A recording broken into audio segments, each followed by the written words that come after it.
Allah pemberi. Jadi kalau kamu juga ikut-ikutan, bukan jadi orang yang senang menerima, tapi jadi orang yang senang memberi, maka Allah Subhanahu wa taala akan alirkan kepadamu rezeki-rezeki yang bahkan dari arah-arah yang tidak disangka-sangka. Saudara sekalian yang saya muliakan, Hubabah Maryam pernah bilang, Halimah jangan takut ngasih. Nak, jangan takut ngasih. Allah itu seringkali ketika kamu ngasihnya banyak, Allah juga ngasihnya banyak. Ketika Allah ngelihat kamu jalur keluar duitnya itu banyak, Allah juga bakalan ngasih itu buat memenuhin jalur keluarnya uang tersebut gitu. Assalamualaikum warahmatullahi wabarakatuh.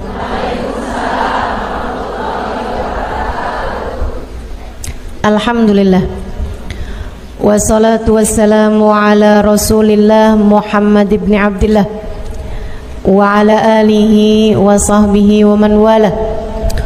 Subhanaka la ilma lana illa ma 'allamtana innaka antal alimul hakim. Rabbi syrah li sadri wa yassir li amri wahlul 'uqdatan min lisani yafqahu qawli, amma ba'du. Baik, sebelum kita mulai, kita akan baca niat belajar bersama-sama. Mudah-mudahan ilmunya nanti sekali lagi jadi ilmu yang manfaat buat kita sekalian. Bismillahirrahmanirrahim. Nawaitu ta'allum wa ta'lim wan naf'a wal intifa' wal mudzakarah wat tadhkir wal ifadah wal istifadah wal hidza 'ala tamassuk bi kitabillah wa sunnati rasulillah sallallahu alaihi wa alihi wasallam wa du'a ilal huda والدلالة على الخير ابتغاء مرضاته وقربه وثوابه وحسن الخاتمة مع اللطف والعافية وصلاح العاقبة برحمتك يا أرحم الراحمين. La hadratin Nabi Muhammad sallallahu alaihi wasallam wa alihi washabihi azwaji wa dzurriyyati wa ahli baiti wasallim wa jamil anbiya wal mursalin wal kulli ajma'in. Anna Allah yaghfir lahum wa yarhamuhum wa ya'li darajatihim fil jannah wa yanfa'una barakatihim wa asrarihim wa anwarihim wa ulumihim wa nafaatihim fid din wa dunya wal akhirah. Al-Fatihah, baca bersama-sama. A'udzu billahi minasy syaithanir rajim. Bismillahirrahmanirrahim. Alhamdulillahi rabbil alamin. Ar-Rahmanir Rahim. Maliki yaumiddin. Iyyaka na'budu wa iyyaka nasta'in. Ihdinas siratal mustaqim. Siratal ladzina an'amta 'alaihim ghairil maghdubi 'alaihim waladdallin. Amin. Taqabbalallahu minna wa minkum, taqabbal ya karim. Allah tuh mau ngasih rezeki sama orang nggak pakai ada hitung-hitungannya, gitu kan? Pokoknya itu urusan langit, udah bener-bener yang Allah bilang rizqukum fis samai wa ma tu'adun, kata Allah. Rezeki kalian sudah selesai aku atur dari langit. Rezeki kalian sudah selesai aku atur dari langit. Saudaraku sekalian yang saya muliakan, nah kalau kita kepengen gitu kan kayak rezekinya digampangin, cara dapetnya gampang, menyenangkan, itu juga sama Allah udah dikasih clue-cluenya. Salah satu cluenya adalah dengan rajin sedekah. Salah satu cluenya adalah dengan rajin memberi, bukan hanya sedekah. Sedekah itu untuk orang yang kita tahu memerlukan, tapi kalau memberi buat siapapun, termasuk kita ngasih sama orang yang kita sayangi, ngasih hadiah, begitu ya. Buat orang tua kita mampu, tapi kita seneng aja ngasih hadiah sama mereka gitu. Misalnya kita suka ngasih kepada saudara-saudari kita, kakak adik kita, walaupun kita tahu dia mampu, tapi misalnya kita habis jalan-jalan condet, kita beliin duku, udah nggak ada ya, kita beliin salak condet kan, dulu mah masih ada tuh, ingat tuh, gitu. Saudara sekalian yang saya muliakan, itu memperbanyak rezeki, mempermudah rezeki, mempermudah jalurnya rezeki yang sudah Allah Subhanahu wa taala bagikan kepada kita, teman-teman saya sekalian. Nah, ini saya ingat ucapan Hubabah Maryam Al-Haddar, guru saya almarhumah. Beliau itu orang paling dermawan yang pernah saya kenal. Pasti ada banyak orang-orang dermawan, tapi orang paling dermawan yang saya kenal itu Hubabah Maryam Al-Haddar. Sedikit sekalian, beliau tuh kalau bepergian bisa jadi lupa bawa uang buat belanja, lupa bawa uang buat apa, tapi nggak pernah lupa bawa uang buat sedekah. Karena memang ini orang satu senengnya ngasih luar biasa. Siapapun aja dia kasih. Anak-anak ketemu dia kasih, orang tua ketemu dia kasih. Dan dari Hubabah Maryam tuh saya juga jadi ngerti bahwa ternyata semua orang suka dikasih. Subhanallah lah. Semua orang tuh seneng aja dikasih gitu. Walaupun dia orang mampu sekalipun gitu ya, tapi kalau dikasih tuh kok seneng aja gitu. Betul nggak?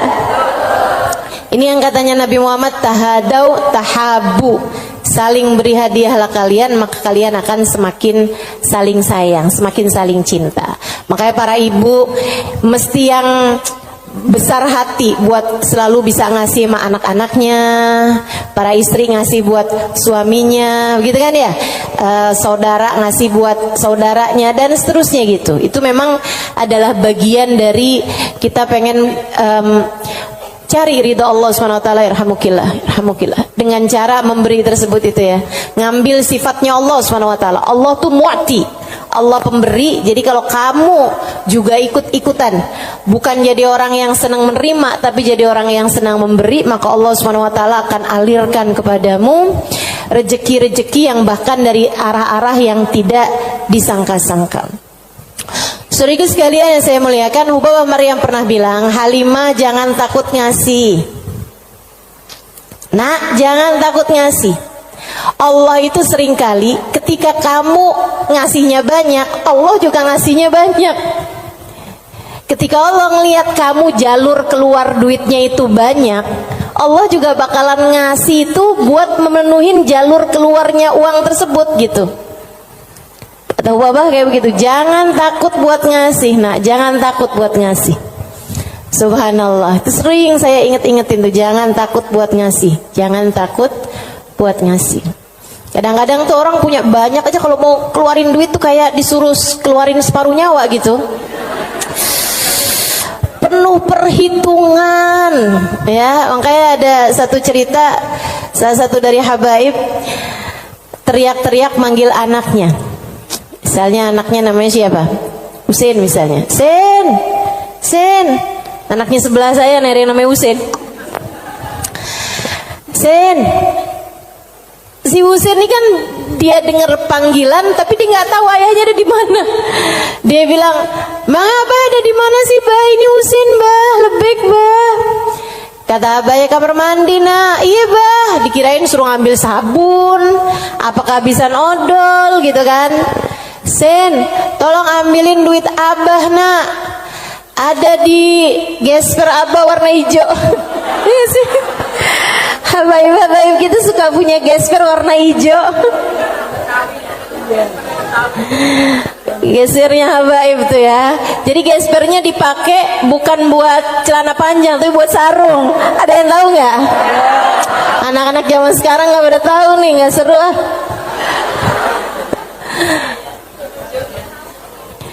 Dia bilang, ambilin duit Abah, nak. Kasihin kepada keluarga fakir miskin di jalan apa gitu, disebutin sama dia.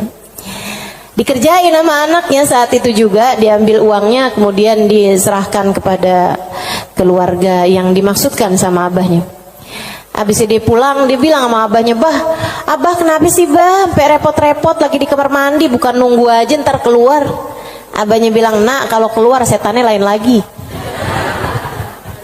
Emang sedekah tuh kalau nggak cepet-cepet dikeluarin lain lagi tuh. Coba aja kamu ngeliat orang nih, ya ampun kesian banget, mau ngasih nih kayaknya 100.000 deh, misalnya gitu. Kita inget nih dompet kita ada 100 ribuan gitu kan, pas kita buka dompet, tapi banyak juga loh orang kayak gitu, 50.000 aja apa ya gitu. Kelihatan ada duit yang hijau 20 ribuan, terakhir keluarnya berapa? 5.000. Ada yang pernah begitu? Mana orangnya? Saya. Urusan sedekah luar biasa. Kalau nggak cepet-cepet dikerjain, luar biasa setannya teman-teman sekalian. Makanya mudah-mudahan Allah Subhanahu wa taala selamatkan kita dari segala sifat pelit-pelit ini nih. Baik itu yang namanya syuh ini udah pelit yang banget pelitnya, ataupun bakhil orangnya ya. Kalau yang tadi atas syuh orangnya namanya syahih. Kalau yang kedua nih bakhil, yaitu orang yang pelit sama apa yang dia punya, ama yang jadi miliknya dia mau ngeluarinnya tuh penuh dengan perhitungan. Dan gayahnya, puncaknya orang pelit yang kayak beginian nih, puncaknya pelit adalah dia sampai berusaha untuk bisa yang wajib-wajib pun jadi nggak wajib. Gimana caranya gitu? Kayak bayar zakat gitu kan, mikir-mikir mau bayar zakat harta 2,5% dari harta kita di akhir tahun. Itu kan kalau mau dicari-cariin jalannya biar nggak keluar zakat, bisa teman-teman, bisa. Terutama nih orang-orang kayak saya nih, belajar fikih kelamaan, belajar fikihnya lama, saya tahu persis cara mengelabui hukum Islam. Tetapi teman-teman sekalian, ilmu ini walaupun saya mengetahuinya, saya tidak akan mengamalkannya buat diri saya pun juga buat orang lain. Kenapa gitu? Kamu sedang mengelabui siapa? Bukankah Allah Maha tahu segalanya? Kamu mau nih gimana caranya biar duit saya nih nggak saya zakatin? Oh, kamu begini, misalnya gitu ya. Sekedar dirubah bentuk duitnya itu, jadi tanah, jadi rumah, kan zakatnya setahun lagi. Bisa aja kayak begitu. Akan tetapi teman-teman saudara sekalian, sekali lagi ini pengelabuhan urusan dunia. Tapi kalau urusan di hadapan Allah Subhanahu wa taala, Allah tahu segalanya. Allah paham niatmu, mau deket haul, mau deket waktunya wajib mengeluarkan zakat, kamu beli tanah biar duit kamu berubah jadi tanah untuk menghindarkan kewajiban zakat.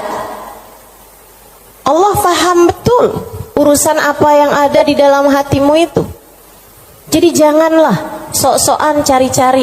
Mungkin ada pendapat lain yang bikin ini jadi nggak wajib, misalnya gitu kan? Ada aja, bisa aja teman-teman saudara sekalian. Orang yang belajar fikih bertahun-tahun itu akan ngerti caranya hal-hal yang seperti itu. Tapi tentu saja kita tidak akan mengamalkannya, sebab yang kita cari bukanlah pandangan manusia, yang kita cari bukanlah hukum dunia, akan tetapi yang kita cari adalah yang di sisi Allah Subhanahu wa ta'ala. Saya jadi ingat sama Syaiban. Ini yang dianggap sama Imam Syafi'i sebagai salah satu guru-gurunya Imam Syafi'i. Imam Syafi'i satu hari ditanya sama muridnya Imam Ahmad bin Hanbal, siapa aja guru-gurumu tuan? Sebutin sama Imam Syafi'i, fulan bin fulan, fulan bin fulan, fulan bin fulan. Kata Imam Syafi'i, Syaiban Ar-Ra'i. Siapa? Syaiban Ar-Ra'i. Kok saya nggak pernah dengar ya yang satu ini? Imam Syafi'i itu orang pinter, saudaraku sekalian, sangat pinter. Nih saya ceritain kecerdasan, kepandaian Imam Syafi'i. Imam Syafi'i itu kalau mau ngafal halaman 276, 277-nya ditutup dulu. Kenapa? Kenapa gitu? Karena kalau saya kelihatan suka ikutan masuk juga. Kecerdasan jenis apa itu coba? Ini kayaknya udah tingkat langit ke-7 nih cerdasnya nih. Itu bisa-bisanya gitu. Saya kalau mau ngafalin halaman misalnya 276, saya baca berulang-ulang, itu pun juga masih belum apal-apal gitu kan. Besokannya lagi saya ulang lagi, besokannya lagi saya ulang lagi juga gitu. Karena kalau nggak diulang-ulang ntar kayak suka gampang lupa nggak sih? Saudaraku sekalian yang saya muliakan, ini buat ibu-ibu sih kayaknya nggak relate deh. Kita nih kadang-kadang baca surat Al-Kafirun aja bu, ujungnya nggak ke bawah-bawah. Bismillahirrahmanirrahim. Qul ya ayyuhal kafirun la a'budu ma ta'budun wa la antum a'biduna ma a'bud wa la ana a'budu ma abattum wa la antum a'biduna ma a'bud wa la ana a'budu ma abattum wa la antum. Mana dia nih ujungnya nggak kena-kena. Imam Syafi'i hafal Quran di usia 7 tahun seperti kita hafal surat Al-Fatihah sekarang. Kita hafal surat Al-Fatihah kan gak kebalik-balik tuh. Apal aja biar sambil goreng, sambil apa aja yang namanya Fatihah mah gak pernah keliru ya bu ya. Nah itu Imam Syafi'i hafal Al-Quran 30 juz kayak kita hafal surat Al-Fatihah sekarang. Disampaikan oleh guru kami Sayyidil Habib Umar bin Hafid. Teman-teman sekalian, gimana enggak tuh Imam Syafi'i itu belajarnya kayak gitu tuh modelannya tuh. Dulu Imam Syafi'i itu orang sangat nggak punya teman-teman. Imam Syafi'i itu duduk di majelisnya Imam Malik. Itu beliau pertama hadir duduknya di luar aja, nggak dicatat, dengerin aja. Karena nggak istilah katanya nggak ikutan bayar sekolahnya, jadi dia di luar gitu kan. Satu waktu habis selesai murid-murid pada keluar, gurunya nih ngeliatin si anak ini dipanggil sama gurunya gitu. Terus tanyain, belum Imam Malik ini ya, gurunya yang masih awal, masih dasar. Tanyain gitu, nak, tadi apa yang saya terangkan? Dia bisa ngulangin semua yang diterangin sama gurunya 100%. Habis itu gurunya bilang, nak kenapa kamu nggak duduk di kelas saya?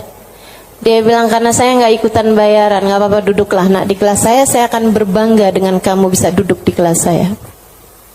Dah tuh Imam Syafi'i. Kalau mau ngafalin halaman sebelah, halaman yang sesudahnya tuh ditutup dulu sama beliau, karena gampang banget masuk, asal kelihatan kelebetan udah langsung masuk. Kecerdasan yang luar biasa, teman-teman saudaraku sekalian yang saya muliakan. Nah ini satu waktu ditanya sama muridnya Imam Ahmad bin Hambal, guru-gurumu siapa aja tuan? Sampein si ini. Kenal, rata-rata Imam Ahmad bin Hambal kenal, mereka adalah ulama-ulama pada masa tersebut gitu. Yang disebut sama Imam Syafi'i, Syaiban Ar-Ra'i. Baru nggak kenal. Siapa tuh Syaiban Ar-Ra'i? Ra'i dia bilang, kata Imam Syafi'i, tukang gembala kambing. Penasaran, pengen dong kenal. Oh ya, nanti saya akan ajak kamu. Satu hari diajak nih sama Imam Syafi'i, Imam Ahmad bin Hambal diajakin pergi ke tempatnya Syaiban Ar-Ra'i. Di mana diajakinnya? Di tempat gembalaan kambing. Sambilan tuh kambing digembala, Syaiban sholat. Kambingnya sudah makan rumput, dianya sholat. Habis saya sholat di Imam Syafi'i sama Imam Ahmad bin Hambal duduk di situ. Assalamualaikum warahmatullahi wabarakatuh Syaiban. Waalaikumsalam warahmatullahi wabarakatuh.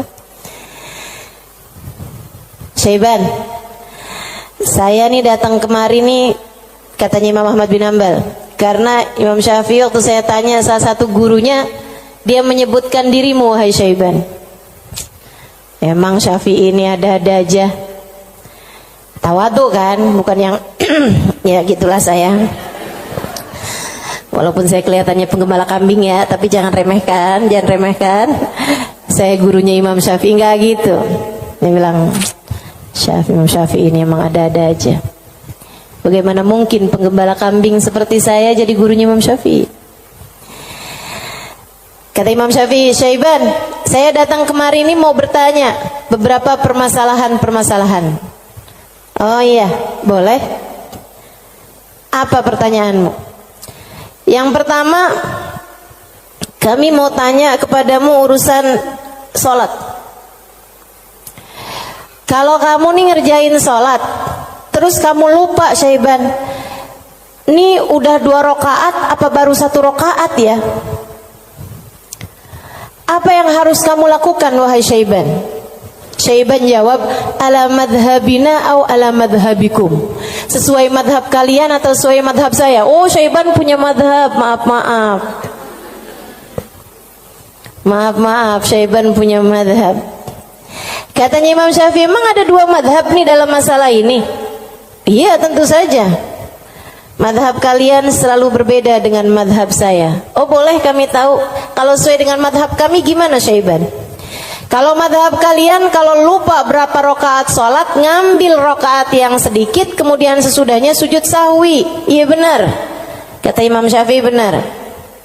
Begitu memang yang disampaikan oleh baginda kita Nabi besar Muhammad sallallahu alaihi wasallam.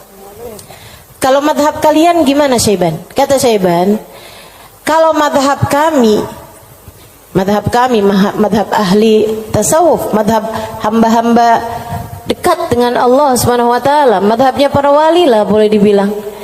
Dia bilang kalau kami sholat menghadap Allah tapi kami sampai lupa berapa rakaat kami menghadap kepadanya, artinya kan pikirannya kemana-mana. Dia adalah orang yang sudah kurang ajar kepada Allah. Dia harus dihukum dengan puasa setahun dan qiyamul lail setahun. Itu hukuman buat orang, itu pelajaran buat orang yang bisa sampai lupa ngadep sama Allah Subhanahu wa ta'ala. Ada yang mau ikutan madhabnya Syaiban?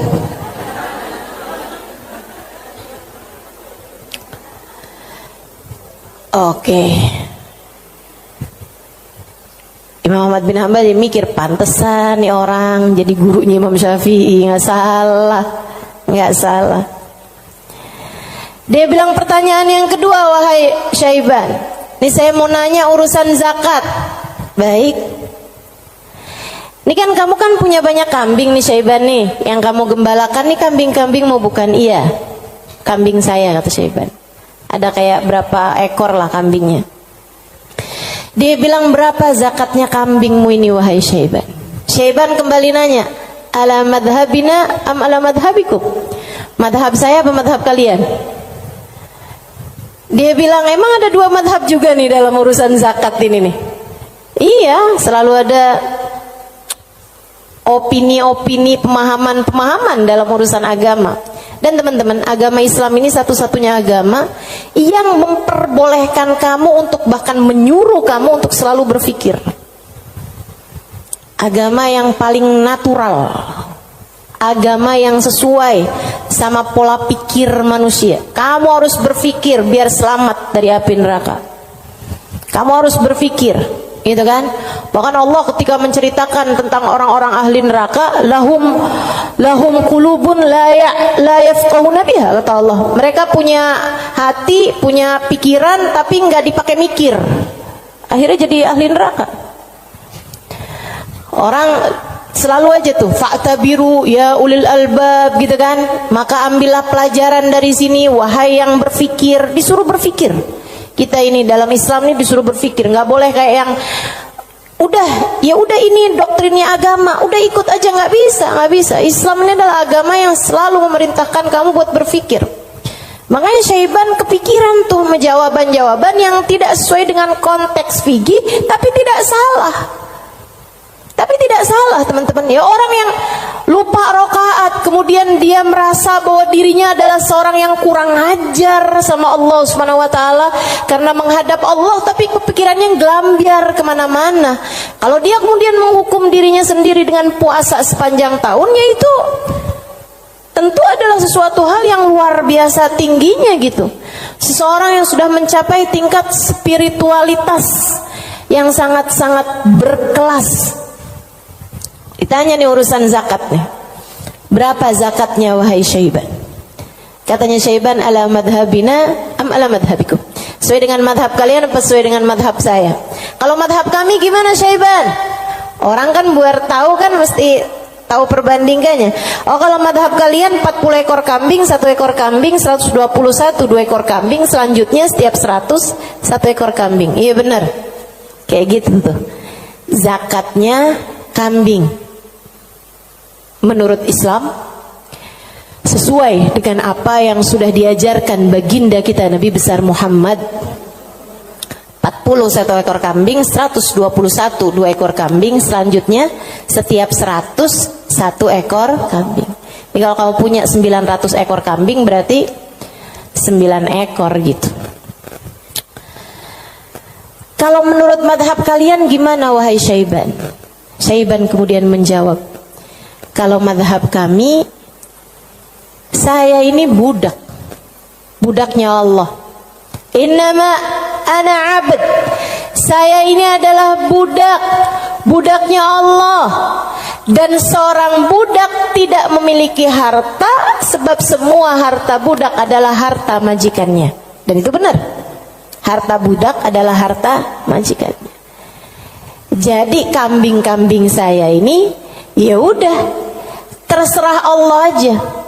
Kalau diperlukan saya kasih, kalau nggak diperlukan nggak saya kasih. Kalau kemudian misalnya nih punya kambing 20 gitu kan, tapi nih lagi ada orang mau ngawinin nih, perlu 3 ekor kambing, ya udah keluarin 3 ekor kambing. Saya nggak pernah merasa memiliki kambing-kambing saya. Berapapun yang diperlukan akan saya keluarkan, sebab bukan milik saya, semua hanyalah milik Tuan saya. Saya hanyalah budak, yang saya miliki adalah miliknya Tuan saya. Tuh, hamba berkelas. Makanya mereka tuh ngeluarin duit sebanyak apapun nggak pernah merasa berat. Kenapa? Ngerasanya cuma dititipin doang, nggak pernah ngerasa itu adalah milik dia gitu. Ngerasanya cuma dititipin doang. Makanya sedekahnya gede-gede teman-teman. Berjuang dengan hartanya tuh besar-besar. Dan saya ketemu orang-orang semacam itu. Punya duit berapa ya dikeluarin segitu-gitunya tuh. Itu ketemu orang-orang yang seperti itu gitu. Masya Allah, Masya Allah. Mudah-mudahan Allah angkat kepelitan dalam diri kita, insya Allah. Semoga Allah angkat sifat bukhl dalam diri kita, sifat syuh dalam diri kita ini. Amin ya rabbal alamin. Wa amma man bakhila bil infaq fi wujuhil khairat. Adapun orang-orang yang pelit dalam menafkahkan hartanya pada jalan-jalan kebaikan, wa taraikir kurubat, dan arah-arah gurubat, arah-arah ibadah. Maksudnya kalau disuruh keluarin hartanya buat yang lain misalnya gitu ya, dia ngawinin anaknya, udah jor-joran tuh. Tapi kalau giliran suruh nyumbang, itulah ya, dia punya hartanya banyak nih. Kalau misalnya duitnya itu mau dipakai buat bikinin pesta, bahkan sekedar pesta ulang tahun yang tiap tahun tuh keulang, itu ya, itu dia akan kerjain gitu kan. Ulang tahun ulang tahun perkawinan ulang tahun anaknya, ulang tahun cucunya, dia keluarin hartanya gampang banget gitu. Tapi giliran bikin maulid dong, ini kan lagi bulan maulid, udah banyak kok yang bikin maulid. Ya kalau gitu nyumbang deh buat orang yang bikin maulid, udah banyak yang nyumbang buat bikin maulid gitu. Jadi kalau urusannya yang kebaikan-kebaikan gitu kan, tuh ada pondok pesantren tuh lagi susah, oh ya udah deh ntar aneh sampein deh sama orang itu tuh, orang itu kaya tuh, banyak tuh duitnya tuh.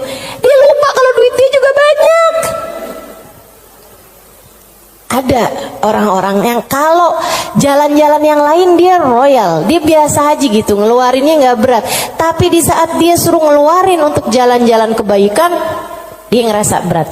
Yang kayak begini, ma'at tamakkun min dzalik, padahal dia mampu untuk melakukan itu, fahaluhu ahwan min halil ladzi qabla, keadaan dia masih lebih mending daripada keadaan orang-orang yang di atasnya, yang syuh atau yang yang syahih atau yang bakhil tuh ya.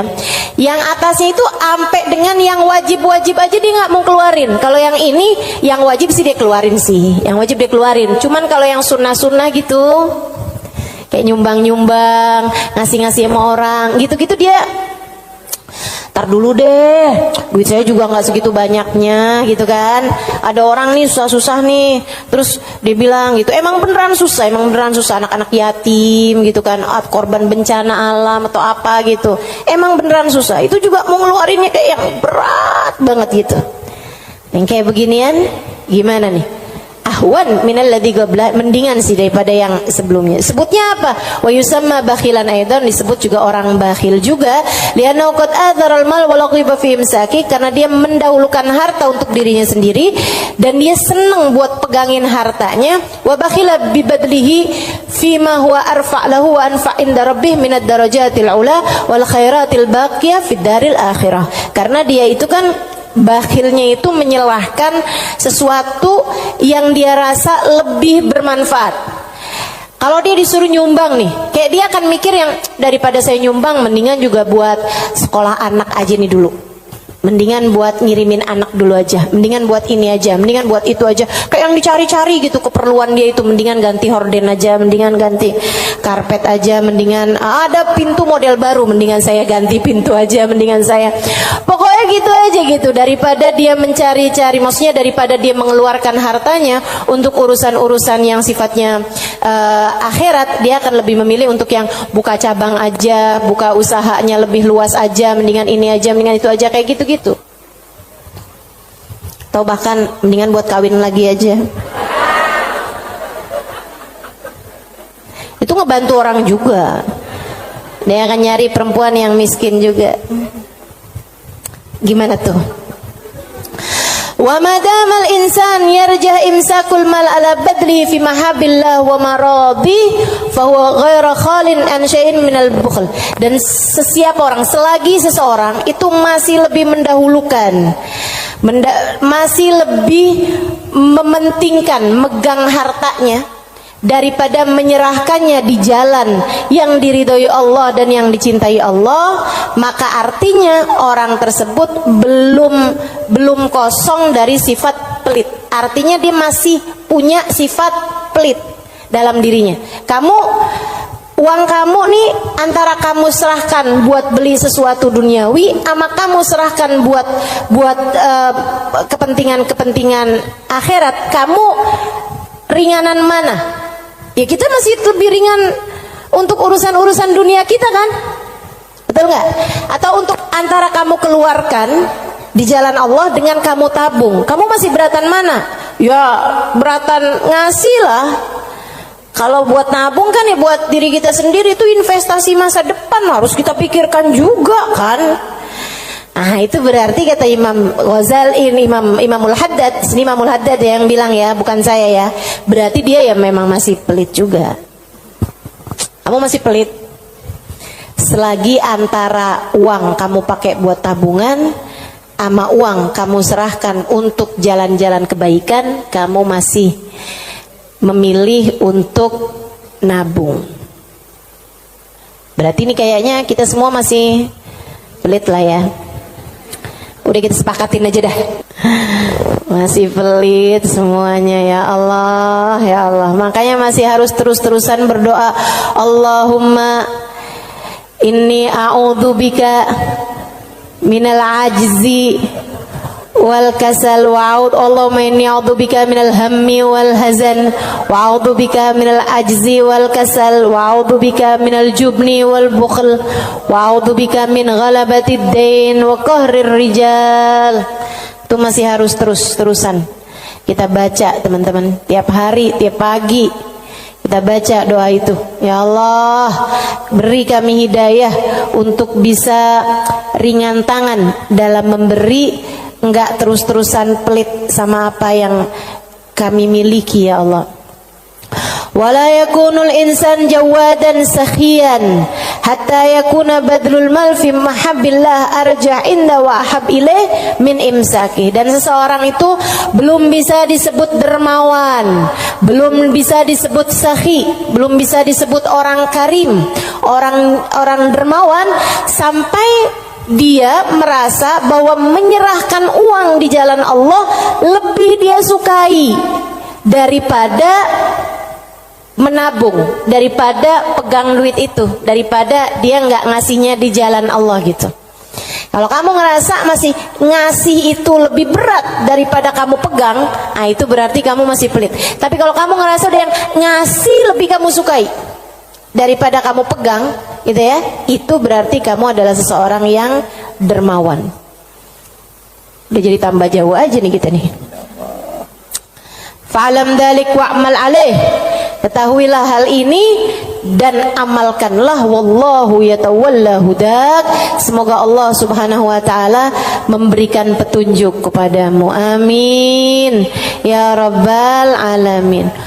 Wa minal muhlikat, dan salah satu dari sifat-sifat yang dapat menghancurkan seseorang, salah satu dari sifat-sifat penghancur amal ibadah seseorang, salah satu dari sifat-sifat yang dapat meluluh lantakkan dirimu, menurunkan nilaimu di mata Allah subhanahu wa ta'ala adalah al-ghurur, sifat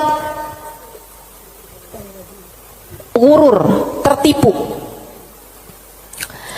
Apa tuh tertipu? Wa makna, arti tertipu adalah an yulabbisul insan ala nafsih. Dia bikin samar kepada dirinya sendiri, wa yuriyahal umur ala khilafi ma hiya alaih. Dia memperlihatkan kepada nafasnya, kepada dirinya, ala khilafi ma hiya alaih, tidak sesuai dengan fakta yang ada. Wadhalik lidu'fi basiratihi 'ala din, dan yang seperti ini adalah karena lemahnya pemahamannya, basirahnya, basirah itu pandangan hati, lemahnya pandangan hati dia fiddin, dalam urusan agama, wa qillati ma'rifatihi bihaqaiqi, dan sedikitnya pengetahuan dia dengan hakikat-hakikatnya agama, walijahli li afatil a'mal wa mawaqa'id syaitan, dan karena yarhamukillah banyak bener sih, ada gak? Walijahlihi, dan karena ketidakfahaman dia biafatil a'mal, dengan penyakit-penyakitnya amal, wa makaid syaitan, dan tipu dayanya syaitan, walighalabati hawa nafs alaih, dan karena menangnya hawa nafsu menghadapi dia, wa rukunihi ila amaniha wa khuda'iha, dan karena tenangnya dia dengan angan-angannya dirinya sendiri serta tipu dayanya dirinya sendiri. Waqad qala Allah Ta'ala, dan Allah Subhanahu wa taala telah menyampaikan muhadziran li ibadihi minal ghurur, memberi peringatan kepada hamba-hambanya tentang bahayanya ketertipuan ini. Kata Allah Subhanahu wa taala, ya ayyuhan nas inna wa'dallahi haq, wahai sekalian manusia, sesungguhnya janji Allah itu benar. Fala taghurranakumul hayatud dunya, janganlah kehidupan dunia menipu kalian, wala taghurrannakum wala yaghurrannakum billahil ghurur, dan janganlah ghurur, tipu daya, menipu kalian dari Allah Subhanahu wa taala. Wa qala ta'ala fi wasfi ba'dil mughtarrin, dan Allah Subhanahu wa taala telah mensifati sifatnya orang-orang yang tertipu dengan firman Allah Subhanahu wa taala dalam akhir surat Al-Kahfi, alladzina dhalla sa'yuhum fil hayatid dunya wa hum yahsabuna annahum yuhsinuna sun'a. Mereka adalah orang-orang yang sesat jalan mereka di dunia, akan tetapi mereka menyangka bahwasanya mereka telah berbuat banyak kebaikan-kebaikan dunia. Banyak banget nih. Nanti Imam Ghazali, Imam Al-Haddad akan menerangkan tentang mereka-mereka ini. Wa qala ta'ala, dan Allah Subhanahu wa taala juga menyampaikan, walakinnakum fatantum anfusakum wa tarabbastum wartabtum wa gharratkumul amani hatta jaa amrullah wa gharrakum billahil ghurur. Ini ayat sebelumnya sangat indah sekali nih teman-teman. Sebentar saya akan bukakan.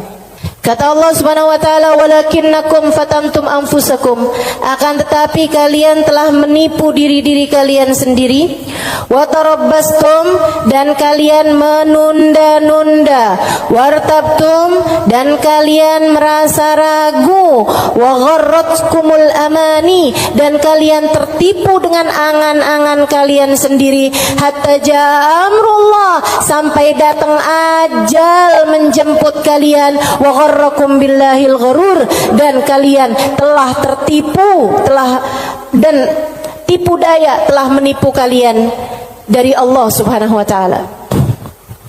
Al-Hadid ayat 14. Al-Hadid ayat 14.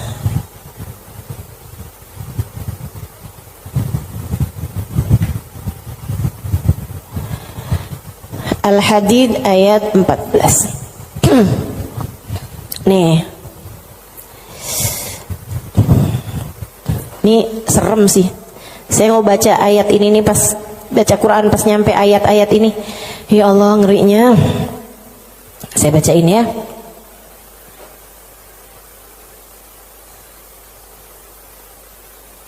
Dari mana ya enaknya nih ya? Dari ayat 11 deh. Al-Hadid dari ayat 11. A'udzu billahi minasyaitonir rajim. Man dzalladzi yuqridullaha qardan hasana fayudha'ifahu lahu wa lahu ajrun karim. Kata Allah, siapa di antara kalian yang mau menghutangi Allah? Ini Allah nih dari taunya orang-orang tuh ama hartanya tuh medit banget, pelit banget, sampai Allah bilang, kamu di saat sedekah, kamu nggak lagi ngasih buat orang, kamu lagi ngasih hutangan kepadaku, kata Allah. Kamu lagi ngasih tuh, kamu lagi ngasih hutang sama aku, kata Allah. Man dzalladzi yuqridullaha qardan hasana, siapa yang menghutangi Allah dengan hutangan yang bagus. Hutangan yang bagus tuh ada orang miskin dikasih. Ya, ada orang yang kepengen sekolah, nggak mampu sekolah, kamu sekolahkan. Ada janda-janda yang kepengen usaha, nggak punya modal, kamu modalin, gitu kan? Ada orang tua-tua yang emang udah nggak bisa lagi usaha, kamu berikan nafkah bulanan kepada mereka gitu. Ada yang lagi ngebangun misalnya pondok pesantren atau masjid yang memang tidak akan kembali berupa keuangan ya, maksudnya secara langsung gitu kan. Nah itu semuanya ini disebut sebagai jalan-jalan kebaikan. Allah menyebutnya sebagai qardon hasana, hutangan kepada Allah. Kenapa Allah bahasanya sampai pakai utang? Dan yang hutang itu Allah, kayak Allah tuh lagi yang tenang, utang, aku akan bayar. Dan aku kalau bayar nggak main-main, aku lipat gandakan minimal 10 kali lipat. Dan teman-teman, saya sih nggak tertarik sama urusan 10 kali lipat. Kamu sedekah, balik 10 kali lipat. Saya nggak terlalu tertarik sama itu. Saya tertarik sama sesuatu yang kita nggak bisa beli pakai uang. Yang kita nggak bisa beli pakai uang, itu yang lebih membuat saya tertarik ketika bersedekah. Maksudnya gini nih, kalau misalnya kayak kalau kamu ngasih 100.000, Allah bakal gantikan dengan 1 juta, 10 kali lipat kan? Saya nggak terlalu tertarik sama yang begituan. Saya lebih tertarik kalau kamu kasih 100.000, Allah akan berikan kepadamu Halimah sesuatu hal yang bahkan kamu nggak bisa belinya dengan uang. Dan itu nyata teman-teman. Kamu nggak bisa beli kesolehan anakmu. Mau beli di mana? Mau beli di mana? Kamu pergi cari apapun, kamu nggak bisa beli kesolehan anakmu. Kayak apa rasanya kamu bangun di waktu malam, terus kamu lihat, kok kamar anak saya nih lampunya masih nggak gelap semuanya ya. Biasanya kalau tidur dia gelap semua. Kamu buka pelan-pelan kamar anakmu, karena memang kamu udah bilang sama anakmu untuk kalau tidur jangan dikunci misalnya gitu. Kamu buka kamar anakmu dan di sanalah kamu lihat di jam 2 malam, jam 3 malam dia sedang bersimpuh di atas sejadahnya. Kamu bisa beli di mana hal kayak begituan? Saudariku sekalian yang saya muliakan, kamu punya anak-anak hatinya baik-baik. Bahkan kamu punya suami hatinya menyayangi kamu dengan tulus, bisa beli di mana? Kamu memutuskan untuk pakai skincare, pasang filler, kamu udah sulam alis, sulam bibir, kamu bahkan mungkin oplas, nambahin tingginya hidung, belum tentu bikin hati suamimu sayang padamu, betul? Beli di mana tuh rasa sayangnya suami kepada seorang istri? Belinya sama Allah Subhanahu wa ta'ala. Sebab Allah yang menggerak-gerakkan hati manusia. Saudaraku sekalian yang saya muliakan, Allah tuh kalau kamu kasih hutangan sama Allah Subhanahu wa ta'ala, kamu sedekahkan hartamu di jalan Allah Subhanahu wa ta'ala, Allah bisa bayar kamu dengan hal-hal yang gak bisa kamu beli pakai uang. Keberkahan kehidupan, kesolehan hati anak-anak, rasa sayang, rasa cinta di hati suamimu kepadamu, hati yang damai, kehidupan yang tenang, hati yang bahagia dalam taat pada Allah Subhanahu wa ta'ala. Bahkan hidayah, inayah, taufik dalam dirimu, teman-teman saudaraku sekalian. Gimana caranya mau beli? Kamu bisa bangun di waktu malam, kemudian 2 rakaat, 4 rakaat, 6 rakaat kamu mengerjakan ibadah pada Allah.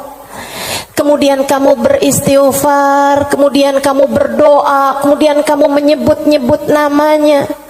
Kenikmatan yang kayak begituan kamu gak bisa beli pakai uang. Itu hidayah dari Allah Subhanahu wa ta'ala. Suamimu gak mau sholat kecuali dengan berjamaah, itu hidayah dari Allah Subhanahu wa ta'ala. Yang beginian nih hidayah-hidayah menuju kepada surga Allah Subhanahu wa ta'ala. Hati lapang, hidup bahagia, hati tenang, gak bisa dibayar pakai uang. Gak bisa dibayar pakai uang. Dibayarnya pakai apa? Yang bisa mengerjakan adalah Allah. Maka hutangi Allah. Allah bisa membayarnya dengan itu semua. Karenanya saya sampaikan teman-teman, saya gak tertarik sama yang kalau kamu sedekah balik 10 kali lipat. Kalau kamu keluarin, kamu jual motor, kamu kasih sedekah, kamu dapat Avanza. Enggak, saya gak tertarik, mohon maaf. Bukan karena saya nggak tertarik sama pemberian Allah, tapi pemberian Allah yang masih bisa dibeli dengan uang, itu adalah pemberian-pemberian yang tidak berkelas. Allah bahkan memberinya kepada orang paling kafir di atas muka bumi sekalipun. Tapi kesolehan hati anak-anakmu, kesolehan hati suamimu, kesolehan dirimu sendiri, Allah kasih hidayah buat kamu bangun di waktu malam membaca beberapa ayat Al-Quran.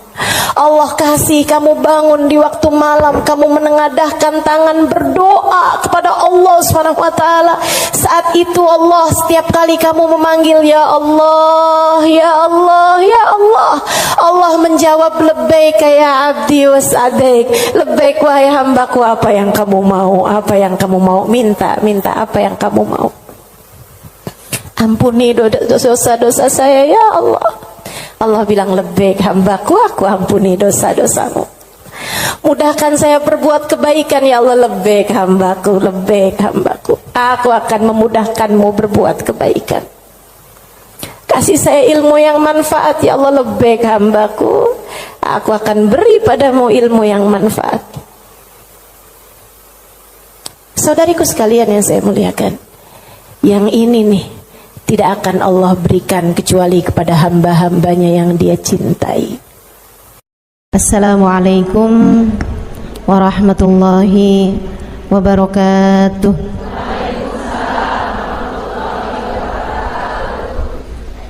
Alhamdulillah, wassalatu wassalamu ala Rasulillah Muhammad ibn Abdillah wa ala alihi wa sahbihi wa man wala. Subhanaka la ilma lana illa ma 'allamtana innaka antal alimul hakim. Rabbi syrah li sadri wa yassir li amri wahlul 'uqdatan min lisani yafqahu qawli, amma ba'du. Baik, sebelum kita mulai, kita akan baca niat belajar bersama-sama. Mudah-mudahan ilmunya nanti sekali lagi jadi ilmu yang manfaat buat kita sekalian. Bismillahirrahmanirrahim. Nawaitu ta'allum wa ta'lim wan naf'a wal intifa' wal mudzakarah wat tadhkir wal ifadah wal istifadah wal hidza ala tamassuk bi kitabillah wa sunnati rasulillah sallallahu alaihi wa alihi wa sallam wa du'a ila al-huda والدلالة على الخير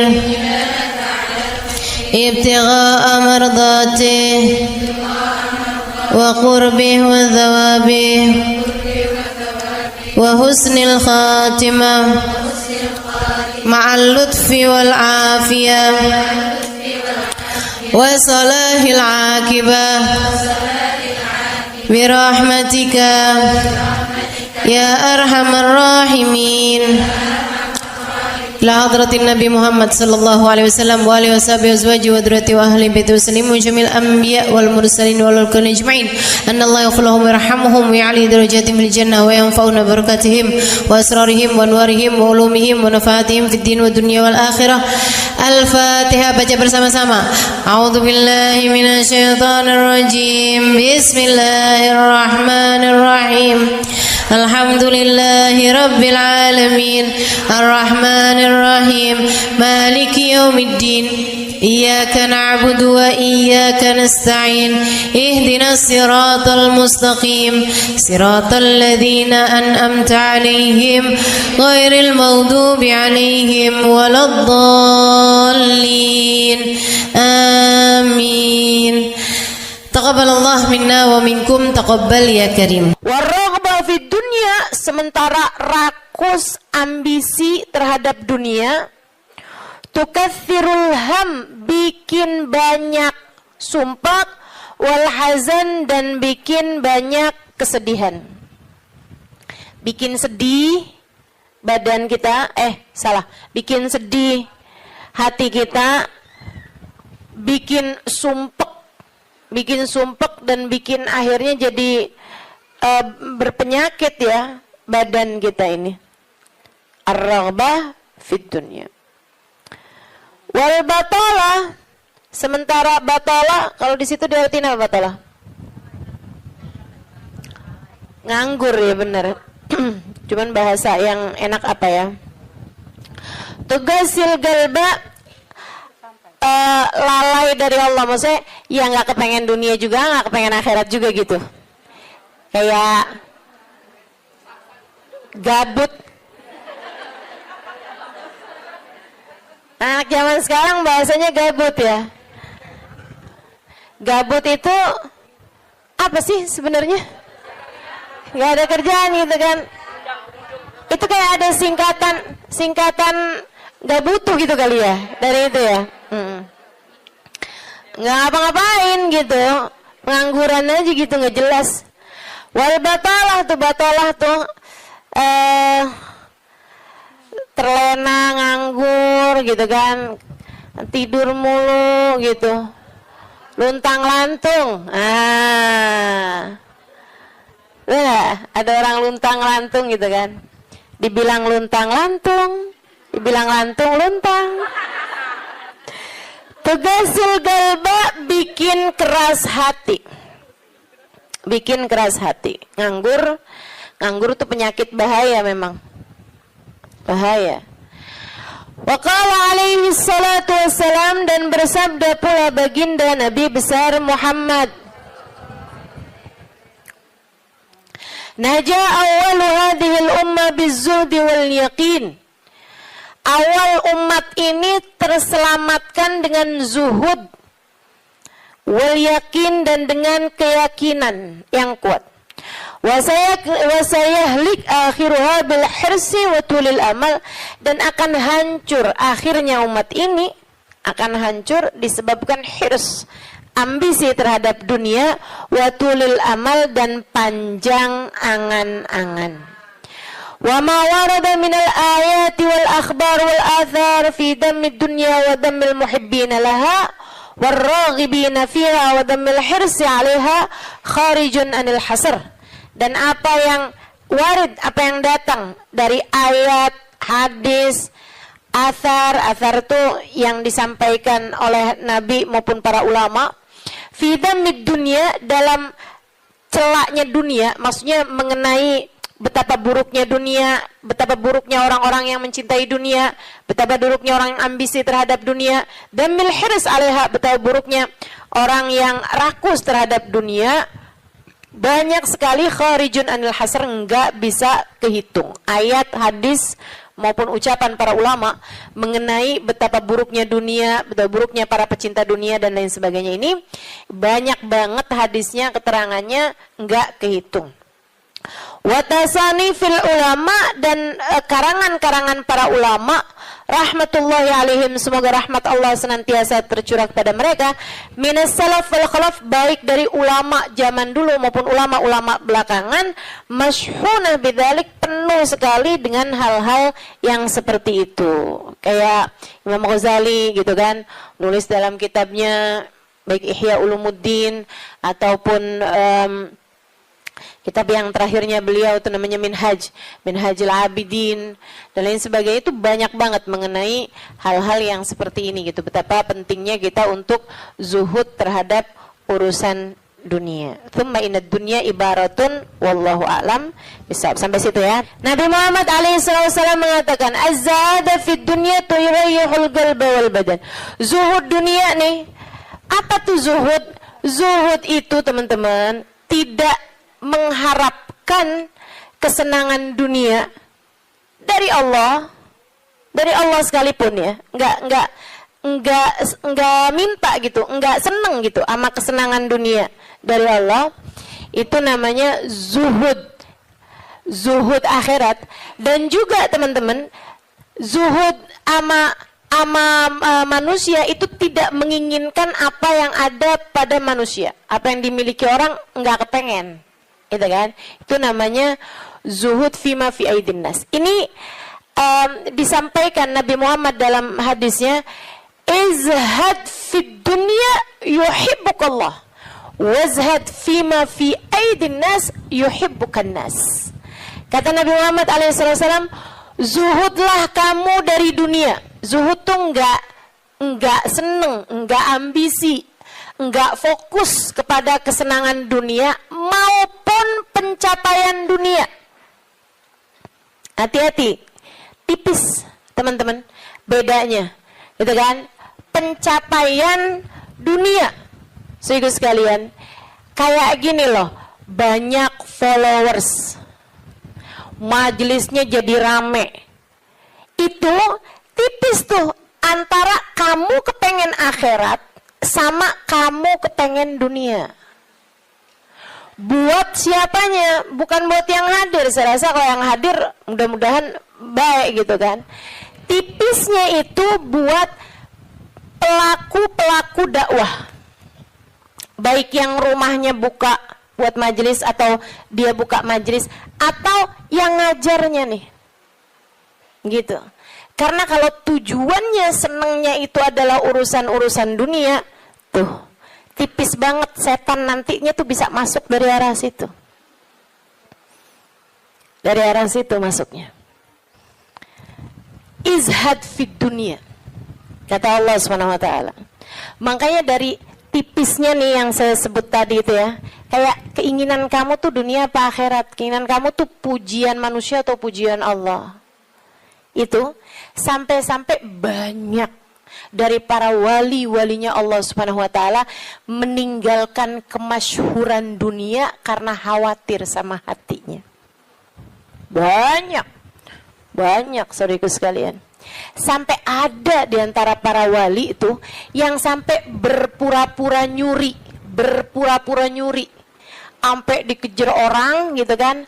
Kenapa dikejar orang? Karena yang dia curi adalah bajunya seorang perempuan yang lagi mandi. Ada orang lagi mandi. Wali loh yang ngerjain. Untung belum zaman viral internet ya. Ini kalau zaman viral internet kayak apaan tuh orang ngejudge dia tuh kan, udah nganggepnya udah hancur banget dah gitu. Tapi memang itu yang dicari sama beliau. Yang dicari sama beliau adalah menghindar dari kepopuleran, menghindar dari apa yang orang-orang cari dari kemuliaan dunia karena khawatir hatinya terselip rasa keinginan untuk dianggap mulia di dunia menghancurkan kemuliaannya di akhirat. Serem bener buat orang-orang kayak saya yang sama Allah dikasih pegang mic di depan, ya kan? Teman-teman saya sekalian, nggak gampang. Makanya kalau ada yang bisa kamu lakukan untuk saya, doain, biar bisa ikhlas, doain, biar bisa benar gitu, jaga hati, doain, biar disayang Allah gitu. Kesian nih, begitu udah masuk nih setan, teman-teman saya sekalian, setan tuh ya datang ke pedagang beda, datang ke orang awam beda, datang ke ulama beda lagi. Waduh, yang datang ke ulama nih setannya juga ulama. Setannya juga kelas profesional, gitu kan? Jadi nggak ecek-ecek gitu loh. Setannya juga setan-setan berkelas, teman-teman saya sekalian. Nah itu kan yang belum tentu selamat gitu, belum tentu selamat. Masya Allah. Ada tuh zamannya Imam siapa ya? Ada Imam Ghazali cerita dalam Ihya-nya. Kita suka ketawa-ketawa tuh dengerin cerita Imam. Maksudnya kalau baca ceritanya Imam Ghazali yang begitu-begituan. Kata Imam Ghazali dalam Ihya-nya tuh ada orang atau di Minhaj ya, wallahu a'lam, pokoknya salah satu kitabnya Imam Ghazali lah. Imam Ghazali cerita ada orang, dia itu ulama, teman-teman. Cuman ulamanya itu masih suka yang ya gitulah, masih ada kesenangan dunianya. Senang sama popularitas, senang sama dimuliain orang, senang sama ini sama itu. Ada satu ulama khomul. Ulama yang lain nih, ulama yang nggak seneng namanya terkenal, nggak seneng, dia nggak seneng sama urusan begituan, urusannya antara dia sama Allah, tapi ilmunya luar biasa. Ulama yang kedua nih, ini ulama yang pertama nih, saya nggak inget namanya gitu ya, dua-duanya nih saya nggak inget namanya. Nah ulama yang pertama nih, dia lagi khutbah Jumat, teman-teman saya sekalian, dia ngomong sesuatu yang dinisbatkan kepada ulama yang kedua yang nggak senang keterkenalan apa ini, teman-teman. Dia ngomong bahwa saya pernah dengar kayak kan ada orang-orang itu ya Allah, mudah-mudahan Allah bersihkan hati kita semuanya nih ya. Ada orang-orang yang kalau cerita sama orang lain bahkan di mix sekalipun senang menunjukkan kedekatannya sama ulama yang lain atau sama orang-orang yang berilmu, guru-guru apa segala macam gitu kan ya. Yang tujuannya adalah biar orang tahu nih gua deket sama si ini, gua deket sama si itu. Paham maksud saya? Mudah-mudahan Allah selamatkan hati saya. Mudah-mudahan Allah selamatkan hati kita semua. Jadi sekalian, dia bilang tentang ulama B nih. Dia bilang, saya pernah dengar syekh ini mengatakan gitu kan.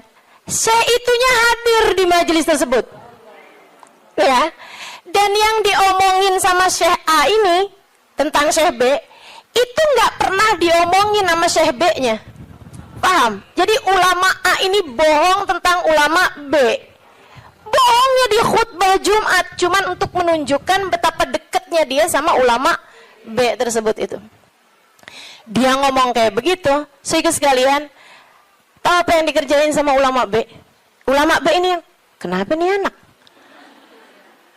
Beliau berdiri nyabut bulu ketiak di tengah orang banyak. Beliau berdiri nih. Beliau berdiri kemudian nyabut bulu ketiak.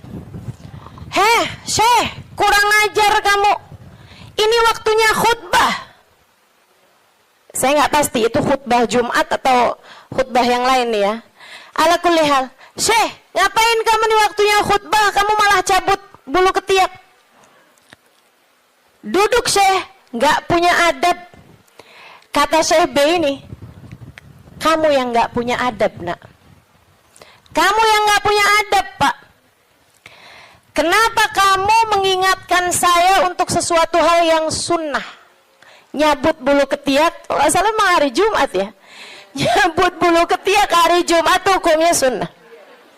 Ala sunnah. Walimada astahi, dia bilang. Kenapa saya mesti malu? Kamu gak punya malu apa depan orang-orang kamu nyabut bulu ketiak? Bulu ketiak itu kan buat laki-laki sama laki-laki nggak aurat. Sesama perempuan aja nggak aurat. Bulu ketiak ya, maaf ya.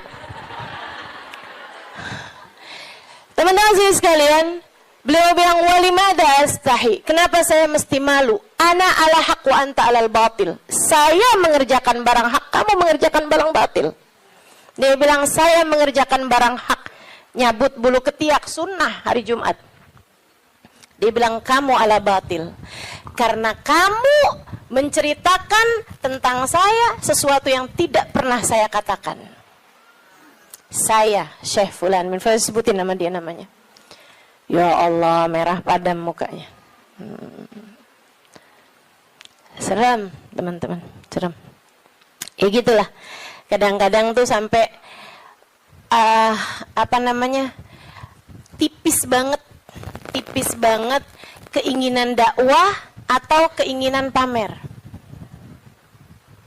Tipis. Setannya tuh ngebisikin sampai kayak suara semut. Katanya Nabi Muhammad alaihi salatu wassalam, "Ar-riya yadhubbu ala ummati kadhabibin naml." Riya itu bersuara di hati umat saya kayak suaranya semut. Nyaris enggak kedengeran. Enggak kedengeran suaranya. Antara kamu seneng agama Allah jadi tinggi atau kamu seneng nama kamu jadi tinggi. Tipis, segaris, bahkan lebih tipis daripada kulit bawang, teman-teman. Oke, mesti terus minta perlindungan sama Allah. Ya Allah, ya Allah. Ya Allah, ya Allah. Bimbing terus ya Allah, ya Allah, ya Allah. Gitu. Mudah-mudahan Allah karuniakan keikhlasan bagi kita sekalian insyaallah. Sebab yang namanya pencapaian akhirat teman-teman. Dan pencapaian akhirat kita nggak pernah tahu. Pencapaian akhirat tuh kita nggak pernah tahu. Taunya kapan? Ntar di akhirat. Namanya juga pencapaian akhirat. Taunya entar di akhirat. Saat kamu berhasil menghadap Nabi Muhammad. Saat namamu menjadi seseorang yang dikenal oleh Nabi Muhammad. Kalau mau bangga, tar di sana. Kalau mau bangga, ntar di sana. Saat kamu bisa melewati jembatan Sirat secepat kilat.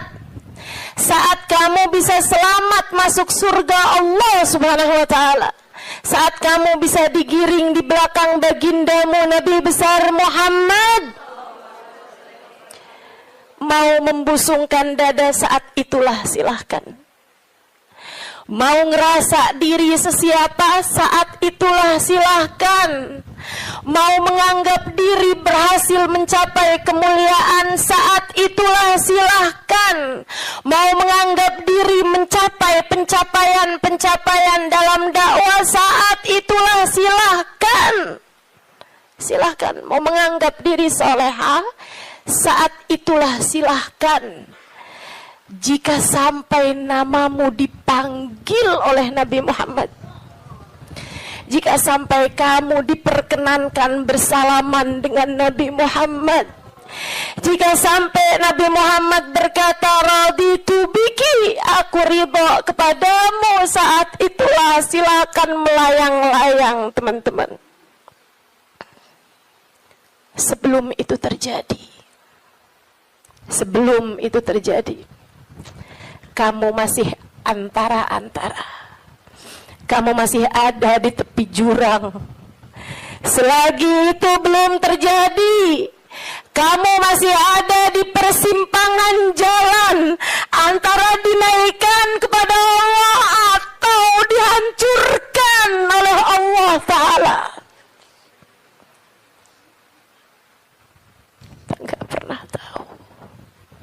Kita nggak pernah tahu. Makanya selalu minta sama Allah, ya Allah, karuniakan keikhlasan agar ngerti melakukan sesuatu hanya untukmu, ya Allah. Karuniakan keikhlasan, mengajar karenamu, belajar karenamu, buka majelis karenamu, hadir majelis karenamu, nyumbang majelis karenamu. Karuniakan keikhlasan, ya Allah. Salat karenamu, sedekah karenamu, bantu orang karenamu. Begitu enggak lillah, dilepeh sama Allah, teman-teman, jadi apa? Enggak jadi apa-apa. Mau ribuan jamaah, mau kayak gimana yang terjadi juga, kalau dilepeh sama Allah jadi apa? Ditolak sama Allah, mau apa kamu? Mudah-mudahan Allah karuniakan keikhlasan.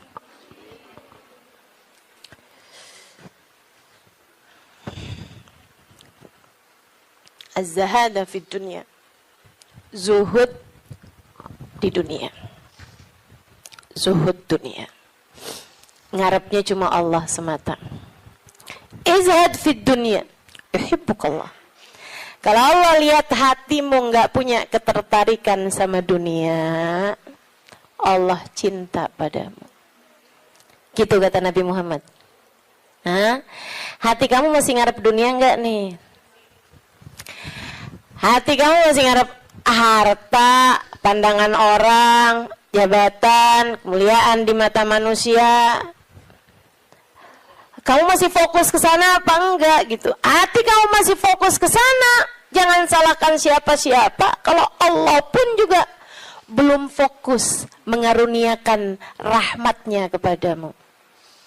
Sebab aturannya jelas, kata Nabi Muhammad, izhad fid dunya yuhibbukallah.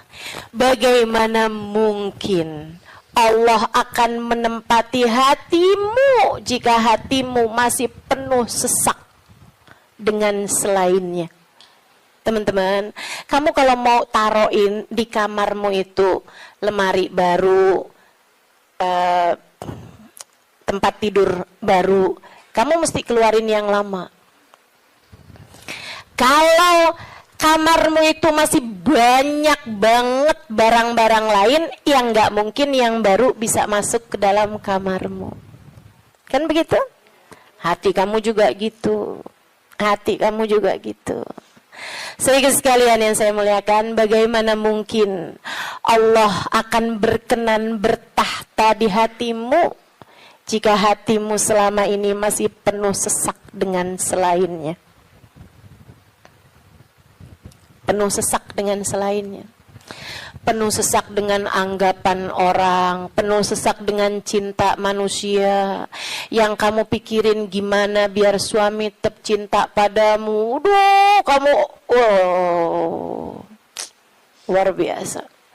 Siapa yang lagi di WhatsAppin sama suami, siapa yang lagi diteleponin sama suami, sekarang suami lagi di mana, sama siapakah, jangan-jangan dia sedang berada dalam pelukan perempuan yang lain. Waduh,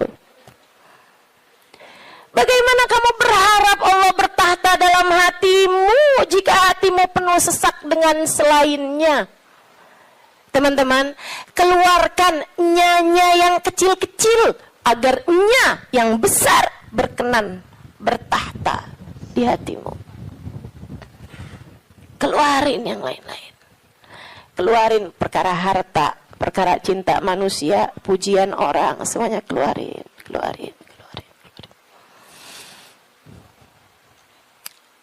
Jangan selalu nanya apa yang saya inginkan, apa yang saya ingin kerjakan. Tapi selalu bertanya, apa yang Allah inginkan, apa yang Allah mau saya kerjain. Terus gitu. Hidup belajar terus insya Allah.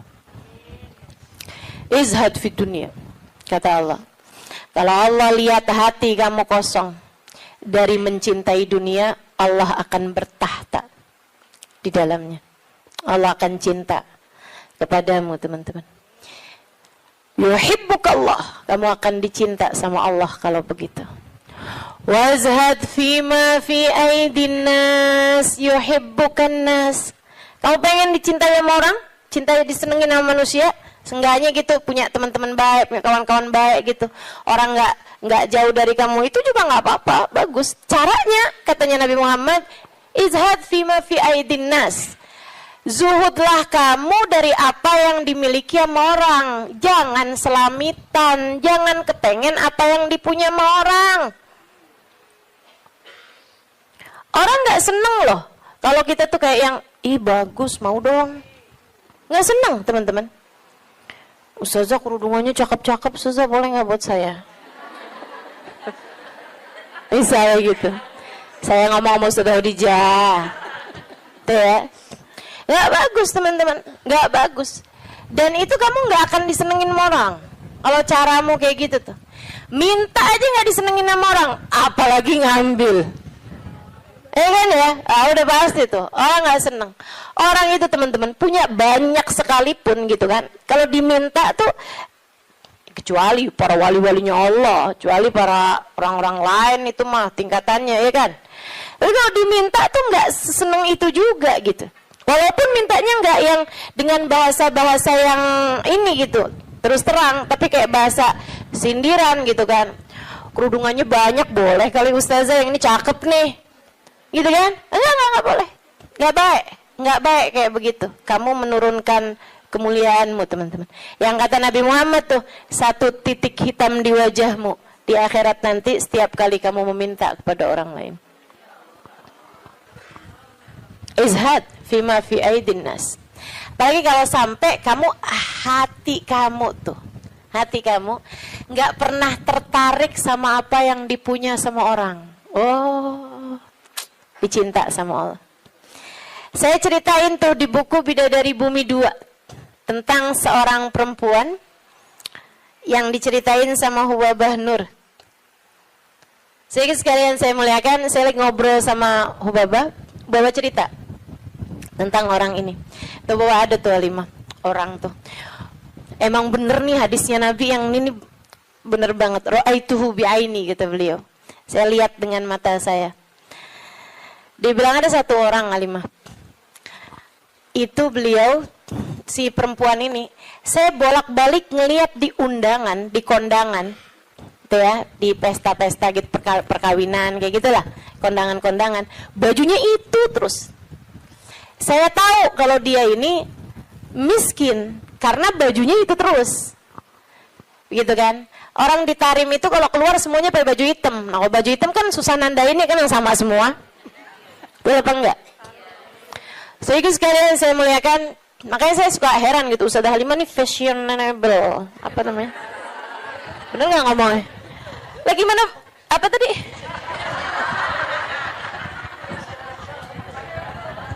Gimana ngomongnya? Itu dah, pokoknya itu dah.